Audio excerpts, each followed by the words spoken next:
ದಕ್ಷಿಣ ಕನ್ನಡ ಜಿಲ್ಲೆಯಲ್ಲಿ ಭಾರೀ ಮಳೆಯಾಗ್ತಾ ಇದೆ. ಧುಮ್ಮಿಕ್ಕಿ ಹರಿತಾ ಇರುವಂತಹ ಜಲಪಾತದ ಮೇಲ್ಭಾಗದಲ್ಲಿ ಪ್ರವಾಸಿಗರು ಹುಚ್ಚು ಸಾಹಸವನ್ನ ಕೂಡ ಮಾಡ್ತಾ ಇದ್ದಾರೆ. ನೀರಿನಲ್ಲಿ ಕೊಚ್ಚಿಕೊಂಡು ಹೋಗಲಿದ್ದಂತಹ 5 ರಕ್ಷಣೆ ಕೂಡ ಆಗಿದೆ. ಪಾಲಡ್ಕ ಸಮೀಪದ ಯರಗುಂಡಿ ಫಾಲ್ಸ್ ನಲ್ಲಿ ಆಗಿರುವಂತಹ ಘಟನೆ ಇದು. ಏಕಾಏಕಿ ನೀರು ಬಂದಂತಹ ಹಿನ್ನೆಲೆಯಲ್ಲಿ ಫಾಲ್ಸ್ ಮೇಲಿನ ಬಂಡಿಯಲ್ಲಿ ಪ್ರವಾಸಿಗರು ಸಿಲುಕಿದ್ರು. ಹಗ್ಗ ಹಾಕಿ ಪ್ರವಾಸಿಗರ ರಕ್ಷಣೆಯನ್ನ ಮಾಡಿದ್ದಾರೆ ಸ್ಥಳೀಯರ ಮಾತು ಕೇಳದೆ ಫಾಲ್ಸ್ ಮೇಲ್ಭಾಗಕ್ಕೆ ಹೋಗಿದ್ರು ಪ್ರವಾಸಿಗರು ಅನ್ನೋದು ಗೊತ್ತಾಗ್ತಾ ಇದೆ. ಮಳೆಯಾಗ್ತಾ ಇದೆ. ಮಳೆಯಿಂದ ಸಾಕಷ್ಟು ಅವಾಂತರಗಳು ಕೂಡ ಸೃಷ್ಟಿಯಾಗ್ತಾ ಇದೆ.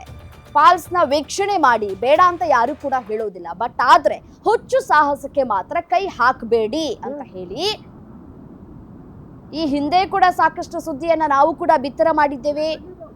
ಹುಚ್ಚು ಸಾಹಸ ಬೇಡ ಅಂತ ಎಷ್ಟೇ ಹೇಳಿದ್ರೂ ಕೂಡ ಪ್ರವಾಸಿಗರು ಕೇಳೋದಿಲ್ಲ. ನೀರು ರಭಸವಾಗಿ ಹರಿದು ಬಂದಿದೆ ಮಳೆಯಾಗ್ತಾ ಇರುವಂತಹ ಹಿನ್ನೆಲೆಯಲ್ಲಿ. ಸೊ ಹಾಗಾಗಿ ಇದೀಗ ಪ್ರವಾಸಿಗರ ರಕ್ಷಣೆಯನ್ನ ಕೂಡ ಮಾಡಿದ್ದಾರೆ ಸ್ಥಳೀಯರು. ಹಗ್ಗ ಕಟ್ಟಿ 5 ರಕ್ಷಣೆ ಮಾಡ್ತಾ ಇರುವಂತಹ ದೃಶ್ಯವನ್ನ ಕೂಡ ಗಮನಿಸ್ತಾ ಇದ್ದಾರೆ.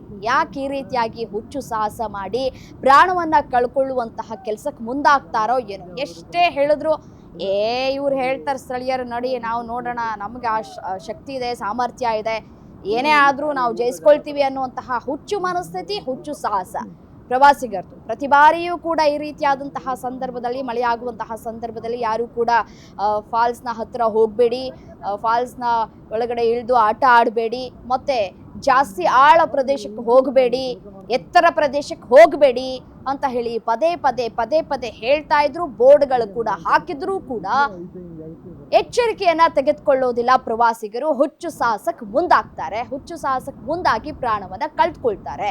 ಪೋಷಕರು ಅಯ್ಯೋ ನನ್ನ ಮಗ ಹಿಂಗಾದ, ಅಯ್ಯೋ ನನ್ನ ಮಗಳು ಹಿಂಗಾದ್ಲು ಅಂತ ಹೇಳಿ ಕಣ್ಣೀರಿಡುವಂತಹ ಪರಿಸ್ಥಿತಿಗೆ ತಂದಿಡ್ತಾರೆ ಪ್ರವಾಸಿಗರು. ನೀರಿನಲ್ಲಿ ಕೊಚ್ಚಿಕೊಂಡು ಹೋಗ್ತಾ ಇದ್ದಂತಹ 5 ರಕ್ಷಣೆ ಮಾಡಲಾಗಿದೆ. ಪಾಲಡ್ಕ ಸಮೀಪದ ಯರಗುಂಡಿ ಫಾಲ್ಸ್ ನಲ್ಲಿ ಆಗಿರುವಂತಹ ಘಟನೆ ಇದು.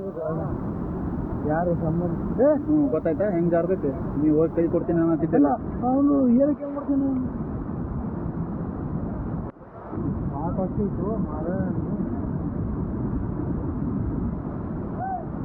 ಎಲ್ಲ ಸಾಧ್ಯ ಹೋಗೋದು ಕೆಲಸ ಇಲ್ಲ. ಅವರು ನೋಡ ಇನ್ನ ಕಾಲು ಇಡ್ದ ಜಾರತಾರ.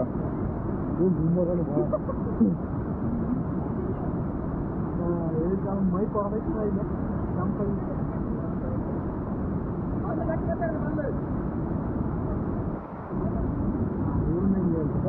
ಉದ್ಯೋಗ ಕೆಲಸ ಮಾಡ್ತಾನೆ.